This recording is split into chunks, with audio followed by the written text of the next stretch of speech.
I didn't have internet access. Each session was 15 minutes long. That terminal didn't allow copy and paste. Just pause and think about that for a second. We're talking about the founder of the world's largest crypto exchange, a guy who is completely accustomed to moving billions of dollars across the globe at the literal speed of light. And suddenly, he's reduced to typing out his life story on a restrictive, archaic federal prison computer. Welcome to this explainer. Today, we're diving straight into the highly anticipated, completely unfiltered new memoir from Changpeng Zhao, who pretty much everyone just calls CZ. It's titled Freedom of Money, and it just dropped days ago. We're going to unpack the whole shebang: his wild journey from a dirt floor in China to a $100 billion empire, the massive legal battles, his recent 76-day stint in a U.S. federal prison, and his pretty fascinating vision for the future of finance. Let's get into it. All right, Section 1, Writing in Prison, 76 Days on the Inside. Let's look at how one of the wealthiest people on the planet found himself locked inside a federal facility. So picture this environment. CZ is sharing a cell block with 200 other inmates. He's rubbing shoulders with everyone from folks serving minor sentences to hardened criminals. In fact, he actually made friends with a former Cisco developer who's doing 45 years for robbing 12 banks. Get this. This mild-mannered IT guy would just lose some money playing poker and then literally go rob a bank the next day, totally unprepared. It is just such a jarring, surreal environment. Going from private jets and corporate board rounds to a crowded cell block forced CZ to confront his life choices without any of his usual distractions. It just stripped away all the noise, leaving him with a profound sense of isolation that really drove him to write this memoir. But as you can imagine, writing in that facility was an absolute nightmare. Because he had to share those limited resources with 200 other guys, he was slapped with this agonizing 15-minute time limit on the prison computers. The second his 15 minutes were up, bam, the system logs him out. So he had to type this book entirely from memory. There wasn't even a basic copy-paste function. If he messed up and accidentally deleted a paragraph, that was it, gone forever. He'd have to retype the whole thing from scratch. It was grueling, but honestly, it made the writing incredibly raw. It's almost a perfect metaphor for his situation, highly restricted but intensely focused. Now, what's absolutely crucial to understand here is the why. As CZ points out, he is literally the only person in U.S. history to be imprisoned for a single Bank Secrecy Act violation without any accompanying fraud charges. Just to add some context, this was fundamentally about anti-money laundering compliance failures.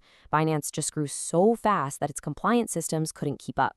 But, and this is a big but, unlike the catastrophic downfall of an exchange like FTX, no Binance customers lost their funds. It was a compliance failure, not a case of stolen money, which makes his 76-day sentence a massive, unprecedented moment in financial history.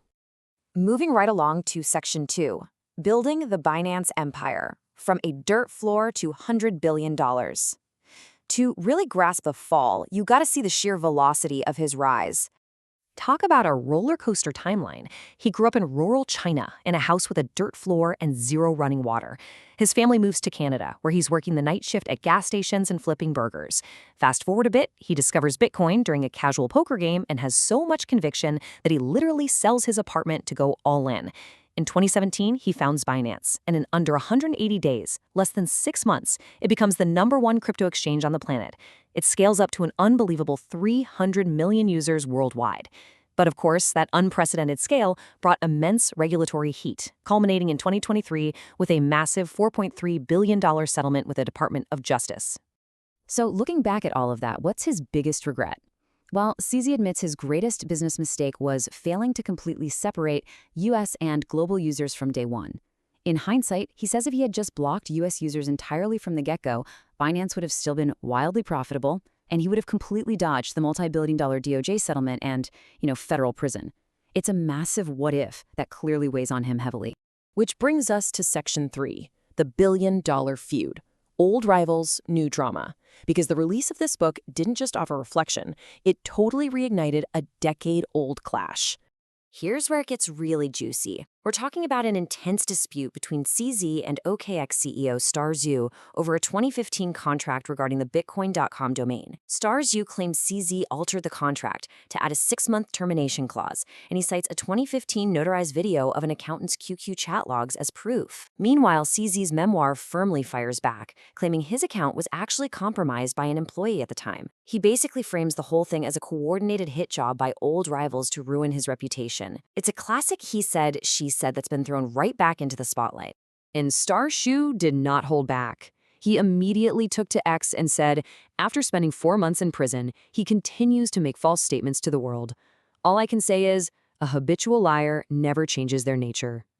Ouch, right? Just raw, super public bad blood resurfacing for the whole crypto industry to watch in real time. And how does CZ respond? By escalating it to a literal billion-dollar public wager on X to back up his book's claims. $1 billion. Can you imagine the CEO of a traditional bank publicly challenging a rival to a billion-dollar bet over a contract dispute on Twitter? No way. It is the Wild West of crypto culture fully on display. Star Zhu quickly turned it down, saying it was highly inappropriate for executives of regulated financial companies to be making bets like that. The bet expired, but man, the internet was completely captivated. All right, let's pivot a bit to Section 4, Crypto's AI Future, Why AI Needs Blockchain. Shifting gears from the drama, the second half of the memoir really focuses on CZ's thesis for where the global economy is actually heading.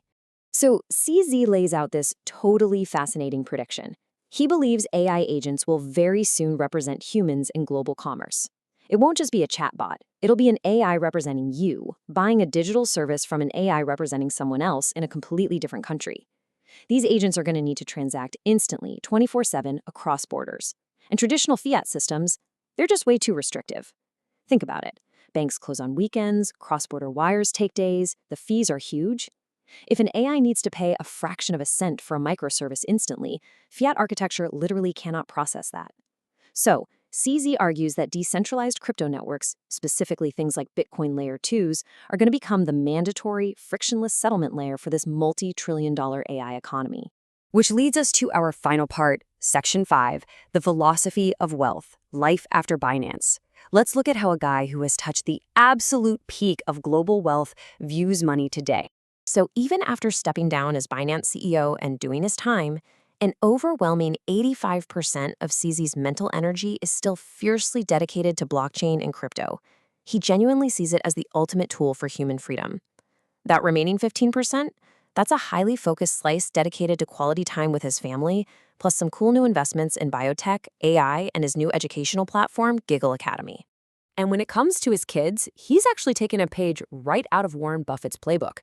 CZ states flat out he will not leave billions to his children. Instead, he plans to set up trusts with tens of millions.